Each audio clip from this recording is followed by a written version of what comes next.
Nous arrivons donc au 76e cours du Shmirat Halashon. La cacheroute est un domaine d'information extrêmement délicat. Bien sûr, on parle d'information constructive extrêmement délicat.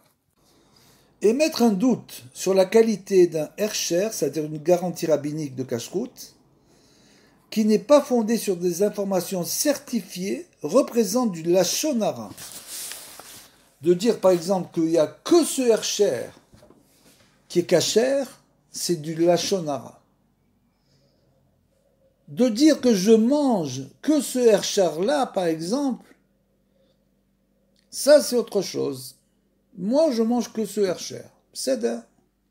Par contre, de dire que seulement celui que je mange, c'est le hercher cachère, c'est du lachon hara. Si on a des raisons de soupçonner qu'un hercher n'est pas aussi bon qu'il devrait, on doit en discuter avec un rave compétent qui pourra conseiller l'aptitude à adopter. Cependant, même si un rave déconseille de se fier à un certain hercher, cela ne signifie pas nécessairement qu'on ne peut pas s'y fier du tout. C'est-à-dire que ce rave-là, il a sa manière de voir la Torah. Pour lui, il n'y a que ce hercher qui est valable, mais ça ne veut pas du tout dire qu'on peut s'y fier. Ça peut dire qu'on peut très bien avoir un autre hercher qui soit pour nous valable. C'est pas un signe. Il faut bien comprendre. On n'est pas là pour se prendre pour des tzadikim. De dire, moi, au niveau où j'en suis, je ne mange que ce hercher-là. Il faut bien sûr les akpid, c'est-à-dire qu'il faut être très pointu en ce qui concerne la cacheroute. On ne peut pas manger n'importe quoi avec n'importe quel hercher, c'est clair. Chacun doit s'enseigner. Mais, d'un autre côté, il ne faut pas prendre l'orgueil de ça en disant « moi, tu comprends, je mange que ce genre de hercher ». Donc ça, il faut étudier. Il faut étudier les lois de cacheroute pour se faire une idée et pour savoir quel hercher on doit utiliser. C'est le rav de la communauté qui devrait décider si ses fidèles peuvent faire confiance à un hercher donné, en fait. Ou bien les adresser à un posek, une autorité donc halachique, compétent qui tranchera la question. C'est-à-dire qu'on va voir le rav, on lui dit qu'est-ce qu'on doit manger, qu'est-ce qu'on doit manger qu'est-ce qu'on doit utiliser comme hercher. Le rav dira voilà, vous pouvez manger tel hercher selon la communauté, bien sûr, selon l'endroit où on prie, on étudie, etc. Lorsque le doute porte sur un produit fabriqué par un juif orthodoxe qui garantit la cacheroute de ce qu'il fabrique, mais qui n'a pas de surveillance rabbinique, c'est-à-dire que vous avez un juif orthodoxe qui vous dit ce produit, par exemple, que je fais, c'est caché, il y a quoi un problème? Mais par contre, il n'a pas de surveillance rabbinique. Il faut se montrer extrêmement prudent avant de déclarer ce produit non cachère. C'est-à-dire que si c'est un orthodoxe, alors bien sûr, il faut essayer de lui demander comment tu as fait cela, etc. Ne pas dire que ce produit n'est pas cachère. Parce que lui, il est orthodoxe, donc a priori, il sait, il connaît les lois de la cacheroute. Donc s'il a fait un produit, il les a utilisés. Le rav ou le posek locaux seront seuls en mesure de trancher, après avoir pris tous les facteurs en considération. Il est très grave de causer la fermeture du commerce d'un autre juif, et le souci de l'éviter a peut-être plus de poids que le respect des chumrot. C'est-à-dire, d'un côté, il y a les chumrot, ce sont les exigences halachiques facultatives, c'est-à-dire, on rajoute des chumrot, des choses qui vont être plus rigoureuses. Par exemple, quelqu'un qui va être rigoureux au niveau de la cacheroute, il va manger que certains herchers qui sont plus rigoureux que les autres. Mais d'un autre côté, est-ce que entre ces chumrot, ça doit me faire un mauvais renom à ce juif-là, qui est un juif orthodoxe, qui vend un tel produit, en disant qu'il ne vend pas selon le hercher, etc., etc., c'est peut-être plus grave que le souci et le problème qu'on va lui poser.